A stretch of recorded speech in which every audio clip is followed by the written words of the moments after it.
Lake Torch Run is really the opportunity for police department and public safety to participate in the Special Olympics, and it's something they've been doing for quite some time. Our Fountain Valley Police Department has done what's called a tip-a-cop. It's always been very successful. So I knew that our Final Lake Torch Run was going to be successful, but we had the torch coming in and ending in Fountain Valley for the night.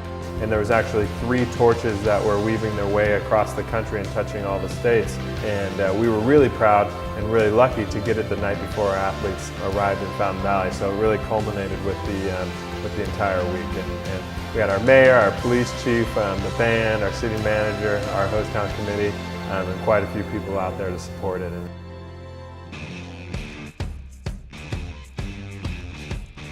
We asked our community to show up at 5, and we said that we anticipated the athletes showing up around 6 o'clock. When those athletes showed up on the buses, I hopped on the buses to welcome them. They were so excited. When I turned around and got back out of the bus and saw our community support, the tunnel that the cheerleaders had made, they were cheering with pom-poms, the band was behind them, the athletes were coming through the tunnel. I don't think I could have planned, prepared, dreamed of anything better than what happened. The support was amazing. After the welcome ceremony, we had some dinner for them. They sat down, they had some pizza from Lamppost Pizza. A few other local restaurants supported that. These 3 days give the athletes a chance to get acclimated to the time zone, to practice their sports, and most importantly, to give us a chance to embrace them and show them the compassion and the warmth and the love of our communities.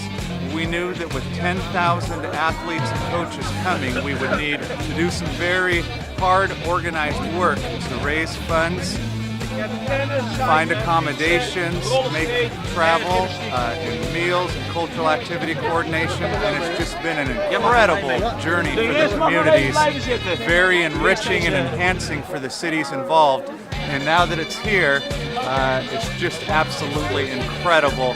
One of the most spectacular moments in the history, really, of Orange County and Los Angeles. When I originally met with the heads of delegation about 8 months earlier, we brought them on a tour of Fountain Valley, and there's a few things that they were really excited about.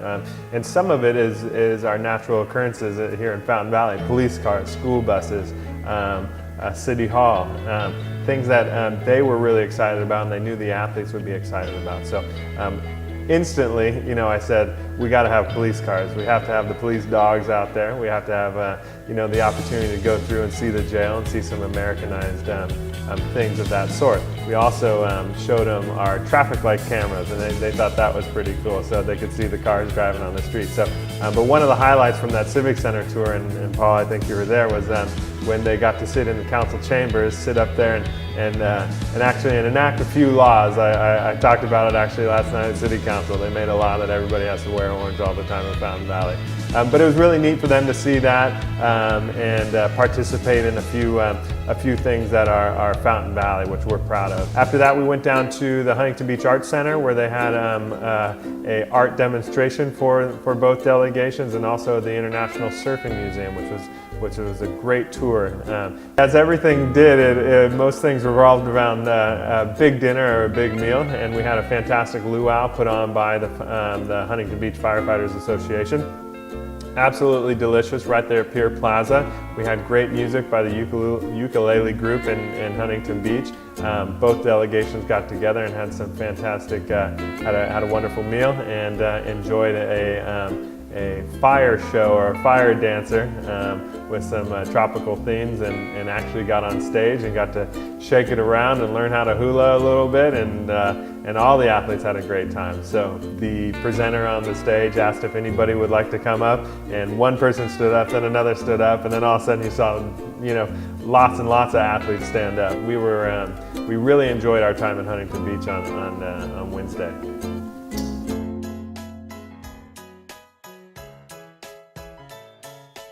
I'm Tony Coppolino, the fire chief in the city of Fountain Valley, and today we welcome the Netherlands delegates to the fire station. And really the message we wanted to send to them today is to really inspire them and let them know how they've inspired us by watching what they've done to prepare to get here. And we brought them into our firehouse to show them how we live and what we do. And we explained to them what the fire service is all about. And we opened up some of the compartments and showed them the tools and explained how the different trucks work and the engines. We took them out back and then we cut up a car. We showed them how a rescue works. My message really to them from the fire chief was to really let them know how they've inspired me this week. From the executive team, we have been preparing for this for some time.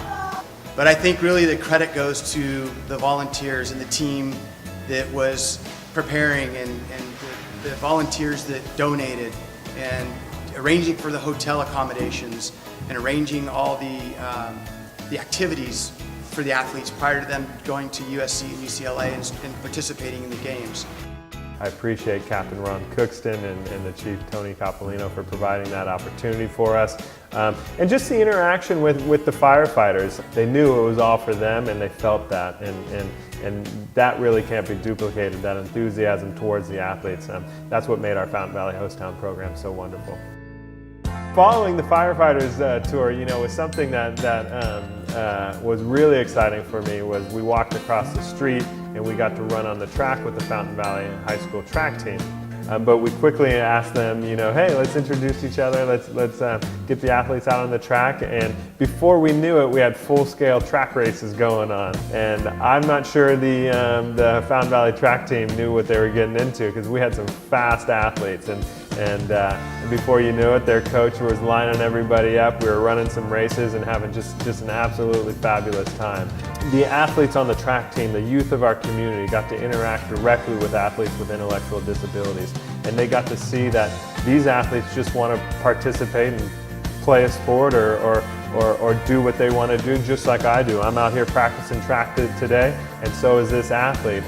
They deserve the respect and dignity that I want for one of my fellow athletes, and that direct interaction is what we want to take into the future. That's what we want the legacy of this program to be in Fountain Valley. When you think about a small town that we have in Fountain Valley and the way the community has come forward and welcomed the Netherlands, it's just very heartwarming and very touching to the heart when you see this happen. And it makes me, as a former mayor, really proud of our town. And when you have a small town feel, the leaders from top to bottom get involved with helping our guests. And it's just been a lot of fun being able to be a part of that. Everybody you talk to, they're just really fun-loving people that just are really enjoying our hospitality. And that probably means more to me than anything, the fact that what we're doing for them is being accepted so well because they're having a great time.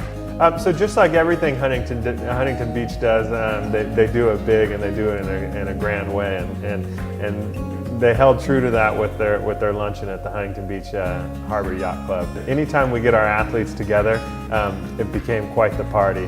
So we had some good music playing during lunch. They had a very American meal with burgers and chips and ice cream. The entertainers were great also. They really let the athletes interact with the band, with each other, and that turned into another just fantastic opportunity for the athletes to work together, to have a good time together and celebrate what they're here for. The journey that we've had has made us a richer community. It's helped teach us how to work together as a team. It's helped bring collaboration between Fountain Valley and Huntington Beach, and that's really been so reflective of what Special Olympics and World Games is all about. This is so amazing. When we have a long trip, about 24 hours, and when we came here, we are like feeling came home. It's like friendly, family, everybody's so nice for us. And this is really good. This is awesome. I've been a volunteer with Special Olympics since 1968. I was one of the founding board members in the Western United States, and I never dreamed we'd see something like this. To make an event like this happen, it takes terrific volunteers. And we have had such an outpouring of support and love to help us host these athletes. It's not 3 or 4 people doing it. It has been an army of people in both Fountain Valley and Huntington Beach. Prior to the concert we then staged them in our rec center as the entire community was showing up. We were really excited to parade both delegations in front of the stage to their national anthems and really allow them to be celebrated by Fountain Valley. And for anyone that was there, that was quite the emotional moment, to see the pride in the athletes, but also to see the pride in our community. It's the legacy of the inclusion of all people and the treatment of all people with respect and dignity. And when you see a young girl or a young boy waving a flag of celebrating inclusion, you know Special Olympic athletes and people with intellectual disabilities are in good hands for the future here in Fountain Valley.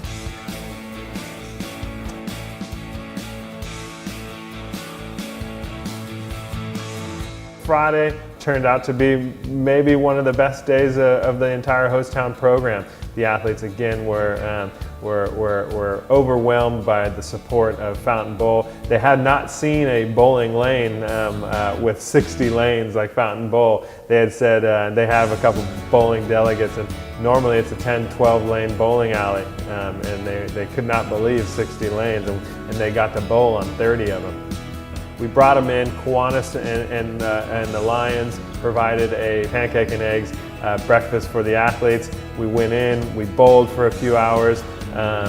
Due to the funds that we had raised and the support from the community, we were able to purchase Fountain Valley Host Town jackets in blue and gold Fountain Valley colors to send the athletes home, so they have something that's not orange, that kind of stands out when they're back in the Netherlands, to reward them for what they did and remind them what they did here in Fountain Valley.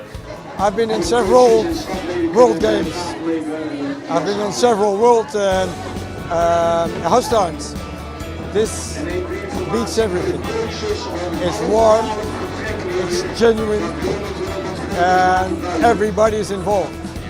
Just the way we were greeted entering the city, with people, hundreds and hundreds of people waving. The orange ribbons around the trees, the overwhelming hospitality and warmth, it's amazing. The enormous amount of people that are involved, and I think that's the core of it. It's about people.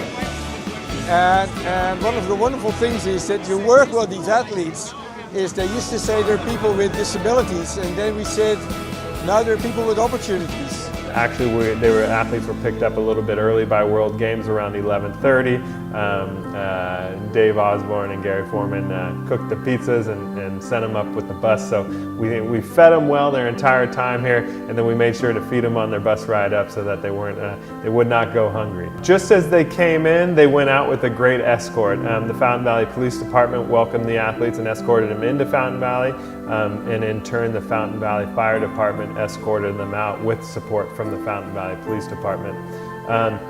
It was a whirlwind of activities for the three to 4 days, and I'm not sure I was ready for it to be over, and it was a little bit of emotion, or a little bit emotional when our athletes were driving off. But this program will be the legacy, will move the understanding that all people deserve to be treated with respect and dignity, whatever their disability or inability or whatever it may be.